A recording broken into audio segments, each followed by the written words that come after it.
2021년 신년 특별 새벽 기도회 5번째 날에 오신 여러분들을 주님의 이름으로 환영하고 또 축복합니다. 우리 다 함께 찬송가 342장 같이 부르도록 하겠습니다.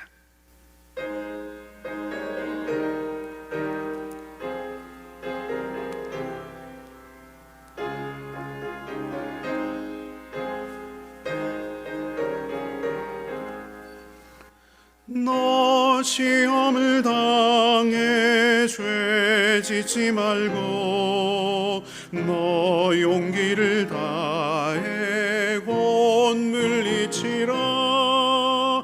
너 시험을 이겨 새 힘을 얻고 주 예수를 믿어 늘 승리하라. 우리 구주의 힘과 그의 위로를 빌라. 주님 내 편에 서서 항상 도우시리. 내 친구를 삼가 잘 선택하고 너 언행을 삼가 늘 조심하라. 너 열심을 다해 늘 충성하고 온 정성을 다해 주 봉사하라. 우리 구주의 힘과 그의 위로를 빌라. 주님 내 편에 서서 항상 도우시리. 잘 이기는 자는 상 받으리니 너 낙심치 말고 늘 전진하라. 내 구세주 예수 힘 주시리니 주 예수를 믿어 늘 승리하라. 우리 구주의 힘과 그의 위로를 빌라. 주님 내 편에 서서 항상 도우시리. 아멘. 오늘 이 시간에 우리에게 주시는 하나님 말씀은 요한복음입니다. 요한복음 1장 19절에서 28절까지의 말씀입니다. 신약성경 요한복음 1장 19절에서 28절 말씀까지입니다. 제가 말씀을 읽어드리겠습니다. 유대인들이 예루살렘에서 제사장들과 레위인들을 요한에게 보내어 네가 누구냐 물을 때에 요한의 증언이 이러하니라. 요한이 드러내어 말하고 숨기지 아니하니 드러내어 하는 말이 나는 그리스도가 아니라 한되 또 묻되 그러면 누구냐 네가 엘리야냐 이르되 나는 아니라 또 묻되 네가 그 선지자냐 대답하되 아니라 또 말하되 누구냐 우리를 보낸 이들에게 대답하게 하라. 너는 네게 대하여 무엇이라 하느냐 이르되 나는 선지자 이사야의 말과 같이 주의 길을 곧게 하라고 광야에서 외치는 자의 소리로라 하니라. 그들은 바리새인들이 보낸 자라. 또 물어 이르되 네가 만일 그리스도도 아니요 엘리야도 아니요 그 선지자도 아닐진데 어찌하여 세례를 베푸느냐. 요한이 대답하되 나는 물로 세례를 베풀거니와 너희 가운데 너희가 알지 못하는 한 사람이 섰으니 곧 내 뒤에 오시는 그이라. 나는 그의 신발끈을 풀기도 감당하지 못하겠노라 하더라. 이 일은 요한이 세례 베풀던 곳 요단강 건너편 베다니에서 일어난 일이니라. 아멘. 오늘은 우리 시카고 기쁨의 교회에 우리 손퇴한 목사님께서 주의 길을 곧게 하라 하는 제목으로 설교해 주시겠습니다. 새해를 맞아 이글스필드 한인교회 여러분에게 우리 주님의 은혜와 평강이 함께하기를 바랍니다. 이번에 장 목사님을 통해서 여러분 교회에 대해서 소개를 받았는데요, 참 따뜻하고 좋은 교회라는 인상을 받았습니다. 이렇게 영상을 통해서나마 여러분에게 인사드리게 되어서 너무 반갑습니다. 말씀 전하기 전에 한 가지 사진을 함께 보실까요? 이 다리는 혼두라스의 촐루데카라고 하는 지역에 있는 다리인데요. 1930년도 미군에 의해서 지어진 다리라고 합니다. 이 다리가 지어질 때 아주 문제없는 훌륭한 다리였습니다. 그런데 얼마 후 허리케인 미치가 들어닥치고 엄청난 양의 비가 쏟아졌습니다. 그래도 이 다리는 아무 문제 없이 훌륭하게 잘 살아남았습니다. 그런데 문제는 다리가 아니었습니다. 다리는 그대로 있는데 강이 옮겨져 버린 것입니다.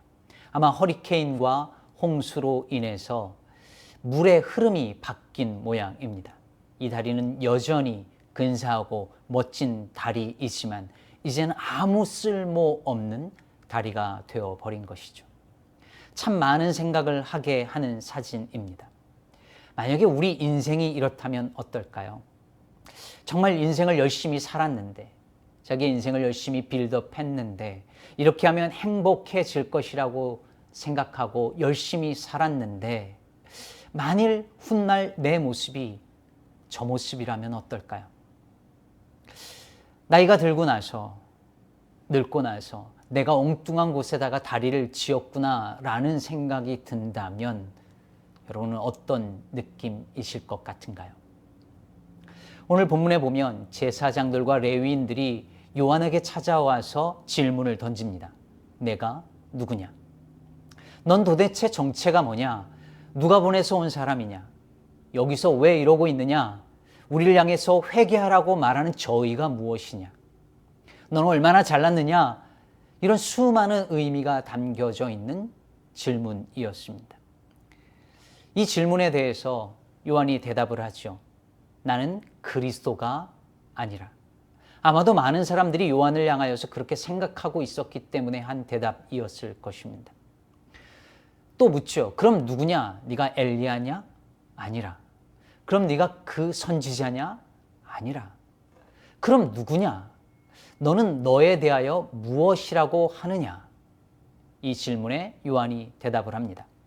나는 선지자 이사야의 말과 같이 주의 길을 곧게 하라고 광야에서 외치는 자의 소리로라.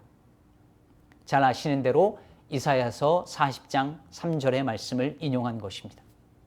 대통령 차량이 가면 그 앞에 경찰차, 오토바이가 소를 내며 가로막는 차들이 없도록 준비를 시키죠. 이것이 바로 이사야 선지자가 말한 바 광야에서 외치는 소리일 것입니다. 바벨론에서 예루살렘까지 가는 그 길에 광야가 있습니다. 그 길을 앞서 가면서 메시아가 곧 오신다고 외치는 소리가 있을 것이라는 예언이었죠. 세례 요한은 바로 자신이 그 예언에서 말한 소리라고, 주의 길을 예비하라고 광야에서 외치는 소리라고 말하고 있는 것입니다. 그럼 한번 생각해 보시죠. 만일 세례 요한이 그 외치는 자의 소리가 열심히 왕이 온다고 소리치고 외치고 그 길을 곧게 하기 위해서 애를 썼는데 왕이 만약에 다른 길로 간다면 어떻게 되는 것일까요? 아니면 왕이 원래 가기로 한 그 길을 제대로 모르고 이 외치는 자의 소리가 엉뚱한 곳에 가서 소리를 지르고 그 엉뚱한 길을 곧게 했다면 어떻게 되는 것일까요? 분명 이사야서에서는 광야의 길을 곧게 하라고 예언했는데 세례 요한이 광야로 가지 않고 예루살렘 성전에 가서 그 길을 곧게 하려고 했다면, 그랬더라면 과연 예수님께서 오시는 그 길을 곧게 할 수 있었을까요? 아마 저 사진 속에 다리처럼 되어 버렸을 것입니다. 열심히 소리도 지르고 열심히 길도 닦고 골짜기도 도두고 언덕을 낮추고 고르지 않은 길을 평탄케 했는데 주의 길을 곧게 한 것이 아니라 엉뚱한 길을 곧게 하는 일을 하고 말았을 것입니다. 혹시 오늘날 한국교회의 모습이 이와 같은 것은 아닐까요? 강이 지나가는 곳이라고 다리를 지었는데 강이 다른 쪽으로 흘러가 버려서 이제는 쓸모없어진 천덕꾸러기가 되어져 버린 저 다리와 같은 것은 아닐까요? 분명히 주의 길을 예비하라고 했는데 주님이 오실 그 길을 예비하는 것이 아니라 다른 곳에 가서 열심히 삽질하고 주의 길을 곱게 한다고 대로를 만들었는데 정작 주님은 다른 길로 가버리신다면 우리는 어떻게 되는 것일까요? 과거에 한국 교회는 성장하고 부흥하던 시기가 있었습니다. 교회 개척하고 간판 내걸면 흔히 하는 말로 십자가만 꽂으면 사람들이 몰려오던 시절이 있었습니다. 밖에 나가서 북치고 전도지 나눠주면 교인들이 몰려오던 때가 있었습니다. 저도 고등학교 때요, 밖에 나가서 북치고 그리고 찬양 부르면서 전도주일 지키던 때가 있었어요. 예수 믿으세요. 예수 믿으세요. 그렇게 북치면서 찬양하고 다음 주일이 되면 사람들이 오던 그런 때가 있었습니다. 그런데요, 지금은 아닙니다. 이 프로그램 저 프로그램 다 돌려봐도 잘 되지 않습니다. 각종 제자훈련, 전도 폭발, 알파코스, 각종 교회 성장 프로그램 다 해도 잘 되지 않는다는 소리가 곳곳에서 들려옵니다. 분명히 예전에는 됐는데 지금은 아무리 애써봐도 잘 되지 않습니다. 뭔가 잘못되었습니다. 가나안 교회 현상에 대해서 들어보셨을 것입니다. 자신을 그리스도인이라고 말하지만 교회는 나가지 않는 사람들. 그들에게 왜 교회를 떠났느냐라고 물으면 이런 질문이 돌아온답니다. 당신들은 왜 아직 남아 있습니까? 제가 떠난 것이 이상한 것이 아니라 이런 상황에서 사람들이 거기에 여전히 남아있는 이유가 궁금합니다. 매우 레디컬한 질문이죠. 펀더멘털한 질문일 수 있습니다. 우리는 어떻게 하면 우리 교회를 더 좋은 교회로 만들 수 있을까? 뭘 고쳐야 될까? 이런 질문을 던지는데 누군가는 아직도 그런 형태의 교회가 필요하다고 믿느냐 묻습니다. 우리 교회는 이게 문제여서 이걸 고치면 될 거라고, 이게 없으니 이걸 보강하면 될 거라고, 그 목사 그 집사만 나가면 될 것이라고 생각했습니다. 그러면서 교인들이 이런 방법 저 방법 다 써봤습니다. 그런데 워킹하지 않습니다. 그러므로 이제는 질문을 바꿔야 할 때가 아닐까요? 우리 교회 안에서 뭘 좀 바꿔볼까? 이것이 우리가 물어야 할 질문이 아닙니다. 교회가 무엇인가? 교회에 대한 우리의 생각을 통째로 바꿔야 할 시점에 이르렀습니다. 교회가 무엇인가에 대한 우리의 지금까지의 생각, 정의, 틀, 인식을 아예 뿌리째 바꿔야 할 시점인 것이죠. 이렇게 열심히 하는데도 쇠락하는 데는 무슨 방법이 잘못된 것이 아니라 바로 저 사진처럼 엉뚱한 곳에다가 다리를 지은 것은 아닐지 돌아보아야 한다는 말입니다. 그럼 이제 어떻게 해야 할까요? 이렇게 아름다운 브릿지를 포기할 수 없어. 어떻게 지은 다리인데 하면서 그 다리를 붙들고 있어야 할까요? 도종환 시인의 단풍 드는 날이라는 시에 이런 구절이 나옵니다. 버려야 할 것이 무엇인지를 아는 순간부터 나무는 가장 아름답게 불탄다. 제 삶의 이유였던 것, 제 몸의 전부였던 것, 아낌없이 버리기로 결심하면서 나무는 생의 절정에 선다. 버려야 할 것이 무엇인지를 아는 순간부터 나무는 가장 아름답게 불탑니다. 주의 길을 곧게 하는 일인 줄 알았는데 엉뚱한 길을 곧게 하는 것이라고 깨달았다면 아무리 그것이 제 삶의 이유였다 할지라도 버리는 것이 옳습니다. 그리고 주의 오시는 그 길을 다시 찾아서 다시 그 길을 곧게 해야 합니다. 그것이 희망입니다. 그래야 삽니다. 여러분이 그런 용기와 믿음이 있는 교회가 되어지기를 축복합니다. 여기서 질문을 하나 던져보죠. 그럼 왜 교회는 이렇게 되었을까요? 왜 오늘날의 교회는 엉뚱한 곳에다가 다리를 지은 그런 꼴이 되어져 버렸을까요? 세례 요한을 생각해 보시죠. 요한이 살던 시기에 많은 종교 지도자들이 있었습니다. 휘황찬란하게 만들어진 그 예루살렘 성전에 수많은 사람들이 모여들고 여기서 나오는 엄청난 수익금으로 종교 지도자들이 부유하게 살았고 로마는 로마대로 이익을 얻었습니다. 그 많은 사람들은 예루살렘 성전을 가리키며 하나님이 여기에 있다라고 말했습니다. 그런데 하나님의 아들 예수께서 어디로 가십니까? 그들에게로 가지 않으십니다. 광야길로 가십니다. 교만한 자들이 아니라 겸손한 자들에게로 가십니다. 부자들이 아니라 가난한 자들에게 가십니다. 바로 세례 요한이 곧게 만든 바로 그 길이었습니다.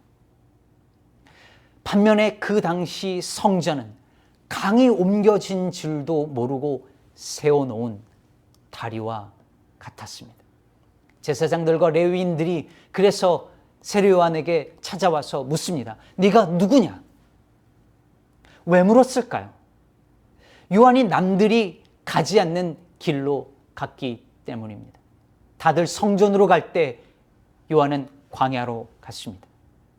종교 지도자들이 로마 권력자들과 결탁할 때 요한은 그들을 향하여 회개하라고 신랄하게 선포했습니다. 제사장들이 거룩해 보이고 높은 신부님을 보여주는 긴 술 달린 옷을 입을 때에 세례 요한은 약대 털옷을 입고 메뚜기와 석청을 먹었습니다. 그러니 묻는 것입니다. 너는 누구냐? 왜 남들이 가지 않는 그 길을 걸어가는 것이냐? 도대체 정체가 뭐냐? 사랑하는 여러분, 누군가가 여러분에게 그렇게 묻고 있는가요? 당신은 도대체 누구입니까? 정체가 무엇입니까? 왜 남들이 가지 않는 그 길을 가는 거죠? 남들 다 이렇게 사는데 왜 당신은 다른 길을 선택하여 살고 있습니까? 당신은 누구입니까? 오늘날 교회는 더 이상 이런 질문을 받지 않습니다. 왜 그럴까요? 그들과 세상과 다를 바 없는 길을 걸어왔고 걸어가기 때문 아닐까요? 세상이 큰 걸 추구할 때 교회도 그랬고, 세상이 힘을 추구할 때 교회도 그랬습니다. 세상이 은과 금이 있어야 한다고 말할 때에 교회도 그렇게 믿었습니다. 세상이 불의에 대해서 침묵할 때 교회도 같이 침묵했습니다. 세상과 교회가 가는 길이 같았습니다. 그러니 너는 누구냐? 물을 필요가 없었던 것이죠. 바로 이것이 교회가 쇠락의 길을 걷게 된 이유, 엉뚱한 곳에 다리를 지은 이유라고 저는 생각합니다. 사랑하는 여러분, 성경을 보고 교회 역사를 보면 하나님의 백성들은, 교회는 언제나 부흥의 시기가 있었고 쇠락의 시기가 있었습니다. 올라가던 시기가 있었고 내려가는 시기가 있었습니다. 그렇다면 오늘날 교회는 올라가는 시기일까요? 내려가는 시기일까요? 내려가는 시기입니다. 그렇다면 여러분, 교회가 내려가는 시기에 고민해야 할 질문은 어떻게 하면 다시 치고 올라갈까가 아닙니다. 그것은 우리의 일이 아니라 하나님께서 하시는 일이죠. 교회가 내려가는 시기에 우리가 물어야 할 질문은 어떻게 하면 다시 치고 올라갈까가 아니라 어떻게 잘 내려갈까입니다. 성경과 역사를 잘 살펴보면 교회가 내려가는 시기에 과거의 영광을 그리워하면서 어떻게든 치고 다시 그 영광을 누리려고 했었던 이들은 역사 속으로 사라져 가 버렸습니다. 그러나 내려가는 시기에 이것이 하나님께서 하시는 일인 줄 알고 잘 내려간 사람들이 있었습니다. 이사야가 그랬고 예레미야가 그랬습니다. 그리고 하나님은 다시 하나님의 백성들을 일으키는 그 부흥의 시기에 바로 그런 사람들, 그 남은 자들을 통하여서 일하셨습니다. 이것을 가장 상징적으로 보여주는 것이 바로 그루터기입니다. 이사야서 6장 13절 보면 그 중에 10분의 1이 아직 남아있을지라도 이것도 황폐하게 될 것이나 밤나무와 상수리나무가 배임을 당하여도 그 그루터기는 남아있는 것 같이 거룩한 씨가 이 땅에 그루터기니라 하시더라. 나무가 배임을 당해도 그루터기는 남아 있습니다. 뿌리까지 뽑힌 건 아닙니다. 그리고 하나님께서 때가 되면 그 그루터기에 다시 싹이 나고 나무가 자라게 하실 것입니다.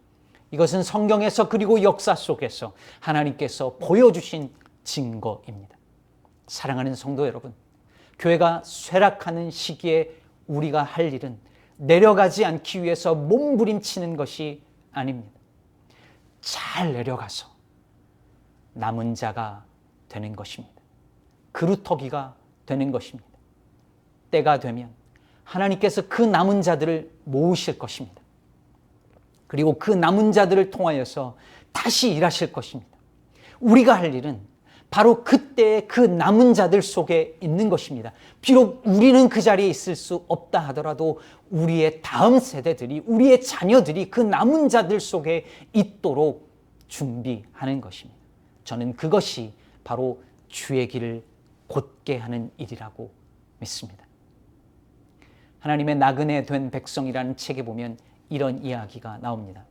한 백인 목사님이 친구 목사님의 초청을 받아서 그 교회에 설교를 하러 갔습니다. 그 교회는 대도시 중심가에 있었는데 교인들 대부분이 흑인이었습니다. 예배 시간 11시가 돼서 이제 예배를 드리는데 예배 시간이 한 1시간쯤 될 것이라고 생각했지만 12시 30분이 되도록 설교 기회도 얻지 못하고 사람들이 계속해서 찬양하고 기도하고 박수치기를 계속했습니다. 1시 15분까지도 축도를 못했고 지쳐버렸습니다. 점심시간에 이 친구 목사님에게 이 목사님이 질문을 던졌습니다. 왜 흑인들은 그렇게 오랫동안 교회에 머무나 우리 교회에서는 예배 시간이 1시간 넘는 법이 없는데. 그러자 이 친구 목사님이 미소를 지으며 이렇게 말했다고 합니다. 이곳의 실업률은 50%에 육박하고 우리 교회 젊은이들은 그 비율이 더 높다네. 이게 무슨 뜻이냐면 한 주 동안 그들이 살아가면서 보고 듣는 것이 온통 너는 실패자야. 너는 아무 가치도 없어. 너는 아무것도 아니야. 이런 말들인데. 그래서 나는 한 주에 한 번씩 그들을 이곳으로 모아서 그들의 생각을 바르게 다듬어 주어야만 하지. 찬송과 기도와 설교를 통해. 당신들이 듣는, 세상에서 듣는 그 말들은 거짓이다. 여러분 존귀한 사람이다. 하나님은 여러분을 사랑하시고 선택하셨다. 그렇게 가르친다네. 이 세상이 그들을 그렇게 철저하게 뒤집어 버렸기 때문에 그들을 똑바르게 세우기 위해서 시간을 그리 길게 사용하는 것이라네. 사랑하는 여러분, 저는 이 시대에 남은 자로 살 그리스도인들이 해야 할 일이 바로 이것이라고 생각합니다.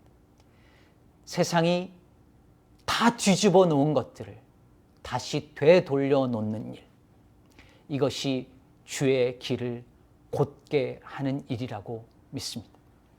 여러분, 이렇게 주의 길을 곧게 하는 일은 위험한 일입니다. 이 세상에서 남은 자로 사는 일은 위험한 일입니다. 이 땅에서 정말 예수쟁이로 살려고 할 때에, 남들이 가지 않는 그 길을 걸어가려고 할 때 그 일은 분명히 위험한 일이 될 것입니다. 그런데 여러분, 이게 얼마나 다양한 일인 줄 아십니까? 기독교가 사회의 주도적인 역할을 하던 시절에, 국가로부터 보호를 받고 국가가 도와주던 시절에 교회는 하나도 위험하지 않았습니다. 예수 믿는 것이 위험하지 않았습니다. 그런데 그 시절 그 교회는 진짜 교회가 아니었습니다. 성경을 보십시오. 역사를 보십시오. 교회가 진짜 교회일 때 세상을 향해 돈이 주인이 아니라, 권력자가 주인이 아니라 예수가 주인이라고 선포할 때에 교회는 언제나 위험에 빠졌습니다. 온갖 핍박과 불이익과 박해를 받아야 했습니다. 그런데 그 시절, 그때 교회는 정말 교회였습니다. 정말 교회가 교회 되려고 할 때에, 주의 길을 곧게 하려고 할 때에 우리는 세상에서 위험한 교회가 될 것입니다.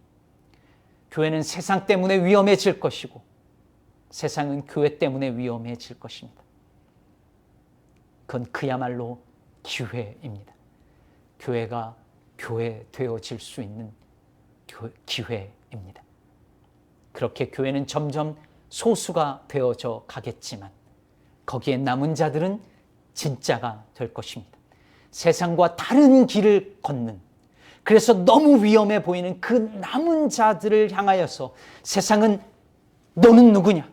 당신들은 누구냐라고 묻게 될 것입니다. 그제서야 비로소 우리는 주의 길을 곧게 할 것이며 주님은 우리 교회가 예비한 그 길로 오실 것입니다. 그 일을 신실하게 감당하는, 주의 길을 곧게 하는 우리 이글스필드 교회, 사랑하는 성도 여러분 되어지기를 주의 이름으로 축복합니다. 여러분, 이 시간 우리가 함께 기도하기를 원합니다. 말씀을 붙들고 우리가 주님의 길을 곧게 하는 삶이 되도록 함께 기도하십시다. 우리 안에 약함과 우리 안에 악함이 있습니다. 그 모든 약함과 악함을 내려놓고 주님이 오실 길을 예비할 수 있는 그러한 심정, 그러한 심령, 그런 우리 가정과 우리 공동체가 되게 해달라고 기도하십시다. 그리고 오늘은 우리 교회가 있고 우리가 살고 있는 이 땅, 이 지역 사회를 위해서 기도하겠습니다. 하나님, 이 땅에 하나님의 구원의 은혜, 하나님의 생명의 은혜를 허락해 주시옵소서. 우리 간절한 마음으로 같이 함께 기도하십시다. 하나님, 주님 오실 길을 곧게 하는 그런 삶이 기를 원합니다. 우리 안에 여전한 약함과 우리 안에 완악함을 주님 앞에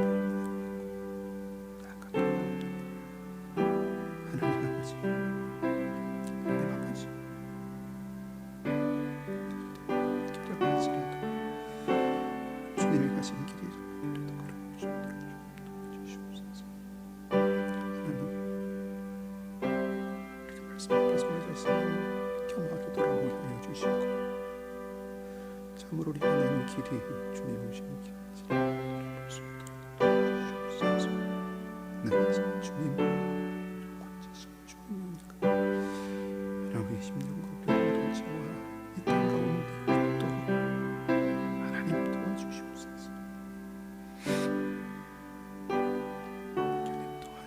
주님 도와주시옵소서.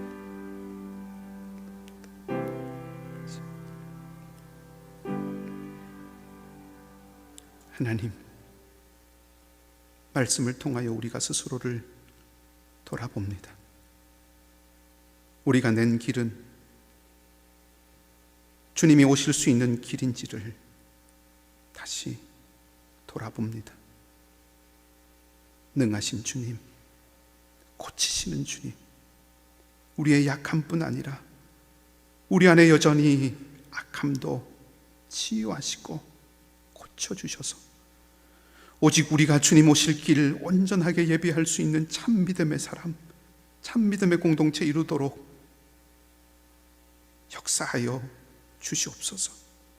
그리하여 주님 오실 그날까지 많은 사람들을 옳은 대로 돌아오게 하는 아름다운 우리 이글스필드 공동체가, 우리 이글스필드 공동체에 속한 각 가정들이 다 되게 하여 주시옵소서. 하나님, 이 지역에, 이 땅에 우리를 심으신 주님의 뜻을 생각합니다. 우리에게 주신 사명 잘 감당하게 하실 뿐만 아니라 이 땅이, 하나님, 이 캐나다가 온전히 하나님의 뜻이 운행하는 아름다운 땅이 되게 하여 주시옵소서.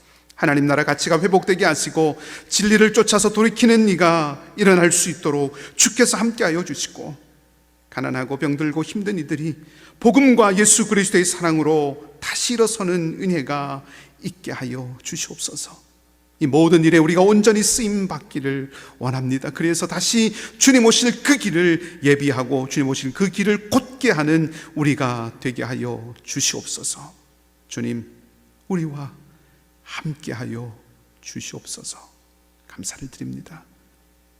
우리의 힘이 되시고 소망이 되시는 우리 주님 예수 그리스도 이름으로 기도하옵나이다. 아멘. 말씀을 기억하시고 각자 기도하시고 또 오늘도 믿음으로 승리하는 귀한 하루가 되시기를 주님의 이름으로 축복합니다.